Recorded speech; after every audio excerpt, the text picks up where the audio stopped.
Please tell us your story. Okay, thank you for speaking with me. It was important that I spoke today because I wanted to honour my husband and let people know a little bit about the story, how we came to be in this position. He was a management consultant in the city for many years, and he, over time, just really felt like he wanted to do something more practical with his life. And he was such a people person. He wanted to do something he could care and be with people and help them that way. So he retrained to become a paramedic, which took quite a long time, longer than he expected. And then after that, he did a further degree, an MA, so that he could work as an emergency care practitioner within a hospital setting. And he was dealing with patients with minor injuries at East Surrey Hospital, which is where we ended up at the beginning of COVID. So what happened to him, we were all sent home beginning when it first started. And he was obviously in a position where he was going into work in the A&E department. At the time, not really knowing who had COVID and who didn't. There was no test to be able to tell. And he quickly caught COVID within those first few weeks. And once we knew, we all got it after him, but he struggled at home for about 10 days. And then eventually my eldest daughter, who also worked at the hospital, took him in over the weekend. And then shortly after that, we were told that he would have to be put on the ventilator. At the time, we were told that there was a 50-50 chance that he wouldn't survive it, but it never occurred to me that he would be the one that didn't. Yeah. And so for the next 30 days, we had a pretty torturous time just waiting for a phone call each day. We may or may not get a phone call. Didn't know if it would be good news, bad news.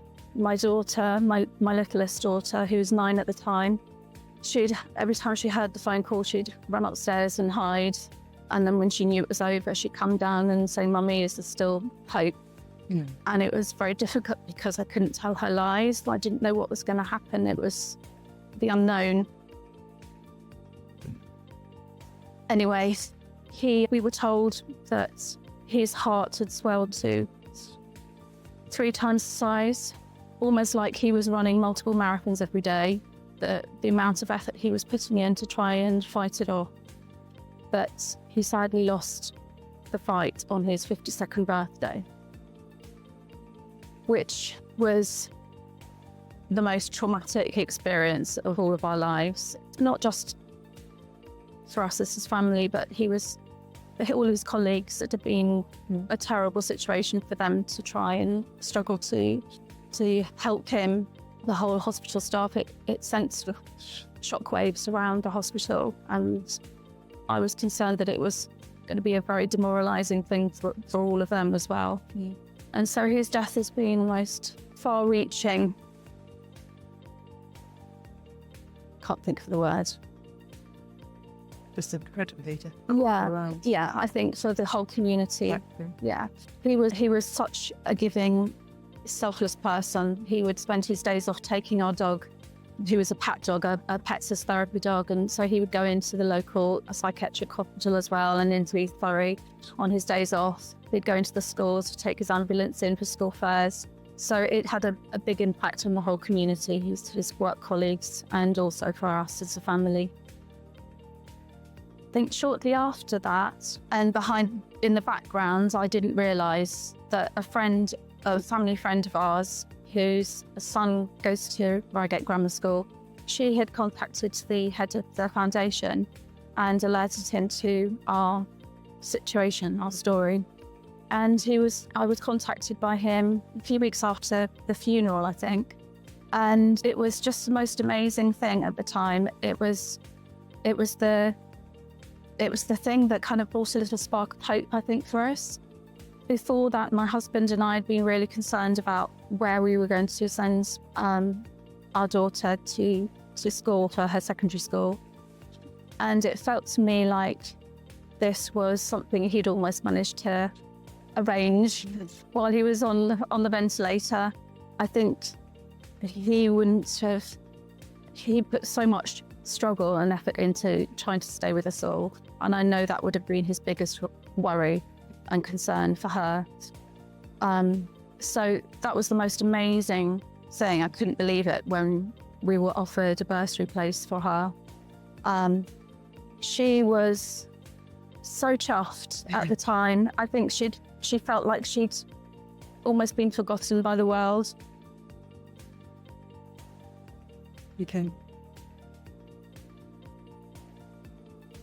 I could see a little bit of light come into her life point because she felt special and she was so excited to know that she had some hope, something to look forward to in her life. How is your daughter getting on now? She seems to be thriving. It's early days for her in the grief process. She's been very closed off, understandably, because it's such a huge trauma and shock we've been through. But I feel that this was like the safety net that caught us as a family, and particularly for her, that she's a system around her, a school around her that I know will look after her, all her needs, not just educationally. And I think that was one of the things I just wanted to make sure for her, that she'll have pastoral help and all of those areas. I know that there will be that support for her that she definitely wouldn't have got anywhere else. And that's what I'm so grateful for.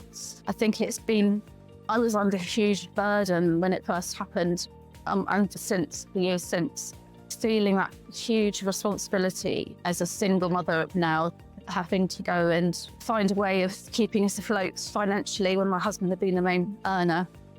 And so this has been one of those areas, despite me being spread very thin sometimes, I know that she's been scooped up by a school that will offer her transport, look after her.